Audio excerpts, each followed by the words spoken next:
नमस्कार। आपका बहुत बहुत स्वागत है हमारे चैनल लीगल आउटलुक में। हर बार की तरह इस बार भी आपसे एक नए कानूनी नजरिए पे चर्चा करते हैं और वो मुद्दा लेते हैं जो एक आम आदमी से जुड़ा हुआ है और उसकी परेशानियों से जुड़ा हुआ है। आज का भी आपका जो इशू है वो एक ऐसे ही आम आदमी से जुड़ा हुआ है जो कि गांव में रहता है और उसके पास एक जमीन का टुकड़ा है और उस जमीन के टुकड़े को उस गांव के जो स्ट्रांग मैन है, बाहुबली है, वो हथियाना चाहते हैं। पहले तो उसको ये प्रेशराइज करते हैं कि वो जमीन बेच दे उसको। जब वो मना कर देता है तो उसको उसके जमीन में इंक्रोचमेंट करते हैं, जिस इंक्रोचमेंट को बचाने के लिए वो आदमी कोर्ट जाता है और सिविल सूट फाइल करता है डिक्लेरेशन फॉर परमानेंट इंजंक्शन का। ट्रायल कोर्ट डिग्री कर देती है। फिर दूसरी पार्टी फर्स्ट अपील में जाती है। फर्स्ट अपील में भी ट्रायल कोर्ट के डिग्री को अफर्म कर दिया जाता है। उसके बाद जो दूसरी पार्टी है वो हाई कोर्ट जाती है। हाई कोर्ट बड़ा इंटरेस्टिंगली उन चीजों पे रिलाई करके जो कि बनता नहीं है और डिग्री को सेटिसाइड करती है।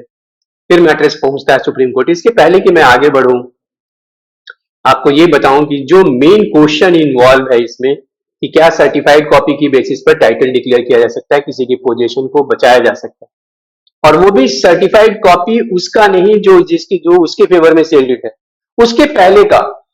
अब इस पूरे केस को समझने के लिए देखते हैं घटनाक्रम क्या थे इस सूट में। 1996 में सूट फाइल होता है। 97 में सूट डिक्री हो जाता है ट्रायल कोर्ट के द्वारा। अपील 97 में फाइल होता है। 2001 में डिक्री डिसाइड हो जाता है, जिसमें ट्रायल कोर्ट के डिग्री को अफर्म कर दिया जाता है। मैटर हाई कोर्ट पहुंचता है।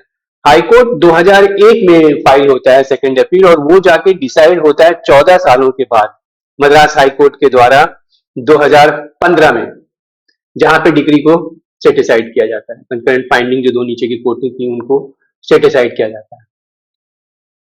फिर उसके बाद ये मैटर पहुंचता है सुप्रीम कोर्ट। सुप्रीम कोर्ट में 2015 में ये एसएलपी फाइल होता है, जो कि डिसाइड होता है जाके 2023 में 8 सालों के बाद। तो ये 27 सालों की जर्नी हो जाती है एक व्यक्ति के लिए, जो कि मैं कहता हूं और जो मुझे दुख पहुंचाता है कि भाई इतने लंबे समय तक एक मुकदमे को लड़ना पड़ता है एक आम आदमी को, जो उसको फाइनेंशियली, सोशली, इमोशनली हर एक तरीके से खोखला कर देता है। तो जो सूट को डिक्लेरेशन उसने फाइल किया था उस व्यक्ति ने, वो पूरे प्लॉट का किया था जो उसने खरीदा हुआ था, और उसमें जो उसके पड़ोसी थे, जो उसको इंक्रोचमेंट किया था, उनका ये कहना ये था कि जो डॉक्यूमेंट उसने फाइल किया है वो ये सर्टिफाइड कॉपी है सेल डीड का, जो कि एडमिसिबल नहीं है। तो जो क्वेश्चन उठता है कि क्या सर्टिफाइड कॉपी किसी सेल डीड का की बेसिस पर टाइटल डिक्लेयर किया जा सकता है, किसी के पोजीशन को बचाया जा सकता है। अब इसके पहले कि मैं आगे बढ़ूं, मैं बताऊं कि हाई कोर्ट ने क्या ग्राउंड लिया और क्या रीजनिंग दी जो डिक्री ट्रायल कोर्ट ने पास किया था उसको सर्टिसाइड करने के लिए। सबसे पहली बात तो उसने ये कही है कि जो अयप्पा है, जो इसमें प्लेंटिफ है, उसने 1963 में यह जमीन खरीदा था जिस व्यक्ति से। उस व्यक्ति ने उस लैंड को 1928 में खरीदा था, और प्लेंटिफ 1928 के सेल डीड के ओरिजिनल कॉपी को फाइल करने में असमर्थ रहा, और इसलिए वो सर्टिफाइड कॉपी की बेसिस पर उस सेल डीड को प्रूव करना चाहता है, जो कि सही नहीं है, क्योंकि उसको 1928 की सेल डीड को भी फाइल करना चाहिए था। उसके बाद जो दूसरी बात ये कही कि जो 1928 में जिससे खरीदा था उसको बेचने वालों को पास टाइटल था या नहीं, इस चीज का कोई प्रूफ नहीं लगाया। भाई 1928 मुकदमा चल रहा है 2009, मुकदमा फाइल हुआ 1996 में। आप हाई कोर्ट में देख रहे हैं इसको 2015 में। ऑलमोस्ट 80-90 साल का डिफरेंस है, और आप उन चीजों पे रिलाई करना चाह रहे हैं जो कि वैसे भी लीगली सस्टेनेबल नहीं है। तो जिस केस का मैं जिक्र कर रहा हूं सुप्रीम कोर्ट में, उस केस का नाम था Appaiya versus Adimuthu and others, और इस जजमेंट को लिखा है justice C T Ravi Kumar ने। 2023 का जजमेंट है, और इस जजमेंट लैंडमार्क जजमेंट है, क्योंकि मैंने देखा रेयरली ऐसा होता है कि सुप्रीम कोर्ट जब किसी पॉइंट को डील करती है तो अपने किसी पुराने जजमेंट को रेफर नहीं करती उस पॉइंट पे। इसमें कोई पुराने जजमेंट का रेफरेंस नहीं है। इसका मतलब ये कि इस पॉइंट पे ऐसा कोई जजमेंट ही नहीं है सुप्रीम कोर्ट का जो कि इतना ऑथेंटिक हो, इसलिए मुझे लगता है कि ये जजमेंट लैंडमार्क जजमेंट है। अब इसके कुछ रेलिवेंट फैक्ट देखते हैं तो हमें समझ आएगा कि वो ये है कि 1918 में एक मोर्टगेज डीड एग्जीक्यूट होता है और उसकी बेसिस पर 2 एकड़ 61 सेंट जमीन को मोर्टगेज किया जाता है। जो जिसने मोर्टगेज किया था वो पैसा नहीं लौटा पाता है तो उसके बाद दूसरी पार्टी कोर्ट चली जाती है, वहां से फिर उसका डिक्री होता है। उस डिक्री के एग्जीक्यूशन में जो जिसने मोर्टगेज किया था वो एक सेल डीड साइन करता है उसके फेवर में, जिसके पास डिक्री थी और जिसके फेवर में मोर्टगेज हुआ था, और इस तरीके से वो एब्सोल्यूट ऑनर बन जाता है। प्लेंटिफ अयप्पा जो है वो उसी व्यक्ति से जिसका कुलियान कलंडी उससे 1963 में, मतलब कि 1928 में उसके फेवर में सेल डीड एग्जीक्यूट होता है कुलियान कलंडी के नाम, और उससे अपैया खरीदता है 1963 में, वो भी सेल डीड के जरिए ही खरीदता है, रजिस्टर्ड सेल डीड। और हाई कोर्ट कह रहा है कि 1928 में जो सेल डीड किया था, जिसने सेल डीड किया था उसके फेवर में कैसे आया, इसके लेकर कोई प्रूफ नहीं लेकर आ पाया है अपैया, इसलिए उसने सेट डिसाइड किया था। अब कुछ इसमें रेलिवेंट प्रोविजन है। मैंने कहा ना कि ये जजमेंट एविडेंस एक्ट के बहुत सारे प्रोविजन को बहुत बेहतर तरीके से डील करके और फिर कंक्लूजन पे पहुंचा है। सबसे पहला सेक्शन 61 जो ये कहता है कि किसी भी डॉक्यूमेंट के कंटेंट्स को या तो आप प्राइमरी एविडेंस से या सेकेंडरी एविडेंस से प्रूव कर सकते हैं। सेक्शन 63 सबसेक्शन 1 ये कहता है कोई भी सर्टिफाइड कॉपी जो रजिस्ट्रेशन एक्ट के तहत इशू किया गया है वो सेकेंडरी एविडेंस होता है। उसी सेक्शन 65 एविडेंस एक्ट ये कहता है कि सेकेंडरी एविडेंस किसी भी डॉक्यूमेंट के कंटेंट्स को, उसके एग्जिस्टेंस को, उसके कंडीशन को प्रूव करने के लिए सफिशिएंट। किसी भी सेकेंडरी एविडेंस के द्वारा किसी भी डॉक्यूमेंट के एग्जिस्टेंस को, कंडीशन को और कंटेंट्स को प्रूव किया जा सकता है। सेक्शन 65 का ई कहता है कि अगर कोई पब्लिक डॉक्यूमेंट है जिसका जो सेक्शन 74 के डिफिनीशन में आता है, उसके सर्टिफाइड कॉपी के जरिए उस डॉक्यूमेंट को प्रूव किया जा सकता है। अब सेक्शन 74(2) जो है वो डिफाइन करता है पब्लिक डॉक्यूमेंट को, तो वो कह रहा है कि जो भी प्राइवेट डॉक्यूमेंट भी है और वो रजिस्ट्रेशन के तहत उसको एडमिट किया गया है तो वो पब्लिक डॉक्यूमेंट हो जाता है। सेक्शन 76 ये कहता है कि जो भी सर्टिफाइड कॉपीज है वो अगर कोई ऑफिसर जो रजिस्ट्रार सब रजिस्ट्रार ऑफिस में होता है अपनी ड्यूटी के डिस्चार्ज में एक सर्टिफिकेट इशू करते हुए इशू करता है कि वो जो डॉक्यूमेंट है ट्रू कॉपी है उसका, जो उसके रिकॉर्ड में है और वो अपने आप में सफिशिएंट है।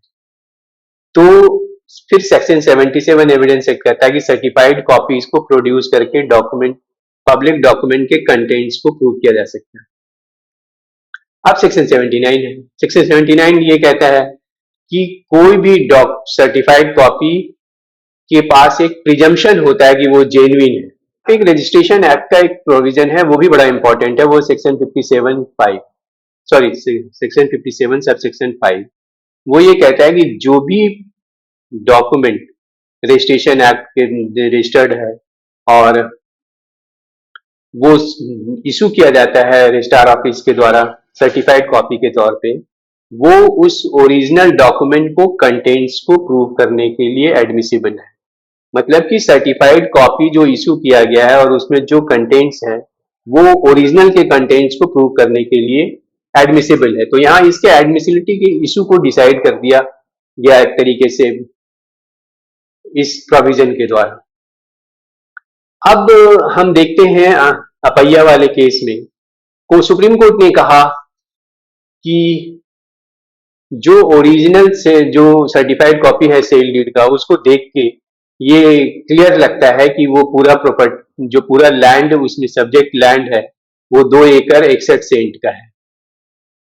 अब हाईकोर्ट ने ये कहा था कि भाई जो वेंडी है, जिसको जिससे पुलिया कुंडाली ने खरीदा था, उसके बारे में कोई जानकारी नहीं है, उसका कोई प्रूफ नहीं है। तो कोर्ट ने ये कहा कि जब ये डॉक्यूमेंट अपने आप में सफिशियंट है कि ये 2 एकड़ 61 सेंट की बात है, तो हम उसमें क्यों जाएं? या तो इस सेक्शन जो सेल डीड 1928 का है, उसको उसके जो सेलर थे उनके बच्चों में कोई डिस्प्यूट हुआ होता है, इसको चैलेंज किया होता है, तो आज तक उस डॉक्यूमेंट सेल डीड को किसी ने चैलेंज नहीं किया, तो वो अनडिस्प्यूटेड है। तो उसमें सेलर के टाइटल को लेकर क्यों हाई कोर्ट ने इसको डिक्री को सेट असाइड किया? और आज तक किसी ने चैलेंज किया नहीं, ना तो 1928 के सेल डीड को किसी ने चैलेंज किया, ना ही 1963 के सेल डीड को किसी ने चैलेंज किया जो अपैया के फेवर में है। तो इसको ये अपने आप में कंप्लीट है इस चीज को प्रूव करने के लिए कि वो 2 एकड़ 61 सेंट का मालिक है। तो एक सवाल उठता है कि क्या प्लेंटिफ सेल डीड के कंटेंट्स को प्रूव करने में सफल हुआ? तो सुप्रीम कोर्ट का यह कहना था कि जो लीगल प्रोविजंस एविडेंस एक्ट और रजिस्ट्रेशन एक्ट का है, वो अपने आप में कंप्लीट प्रोटेक्शन देता है या कंप्लीटली एक्सप्लेन करता है कि जो सर्टिफाइड कॉपी की बेसिस पर जो कंटेंट्स को प्रूव किया गया वो बिल्कुल सही था और लीगली टीनेबल था। और ओरिजिनल डॉक्यूमेंट चूंकि एक पब्लिक डॉक्यूमेंट था, तो उसका सेकेंडरी एविडेंस के तौर पे सर्टिफाइड कॉपी एडमिसिबल था उसके कंटेंट्स को पूरा करने के लिए। और सेक्शन 77 एविडेंस एक्ट में जो प्रोविजन है कि सर्टिफाइड कॉपी को के जरिए उस डॉक्यूमेंट के कंटेंट को प्रूव किया जा सकता है, तो दूसरा कोई जरूरत ही नहीं है।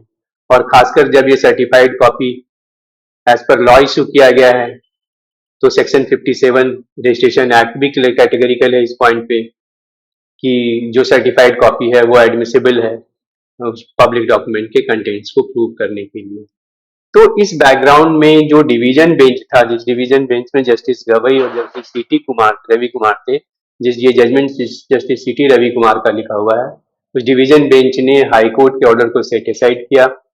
ट्रायल कोर्ट के और फर्स्ट अपीलेट कोर्ट ने जो डिक्री पास किया था उसको कंफर्म किया, और इस तरीके से हमें एक लैंडमार्क जजमेंट मिला इस पॉइंट पे कि सर्टिफाइड कॉपी एडमिसिबल है एविडेंस में उसके कंटेंट्स को प्रूव करने के लिए, उस डॉक्यूमेंट के कंटेंट्स को प्रूव करने के लिए। और जैसा कि मैंने आपको बताया कि इस जजमेंट में कहीं कोई पिछले जजमेंट का रेफर नहीं किया गया इस पॉइंट पे, तो मेरी समझ से ये एक लैंडमार्क जजमेंट है और आगे इसको वाइडली यूज किया जाएगा इस पॉइंट पे। Thank you very much.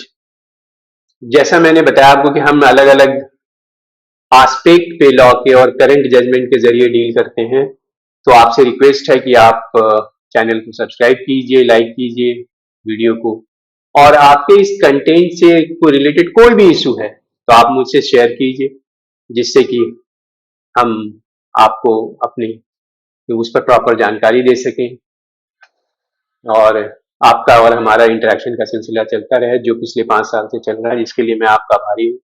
Thank you very much. नमस्ते।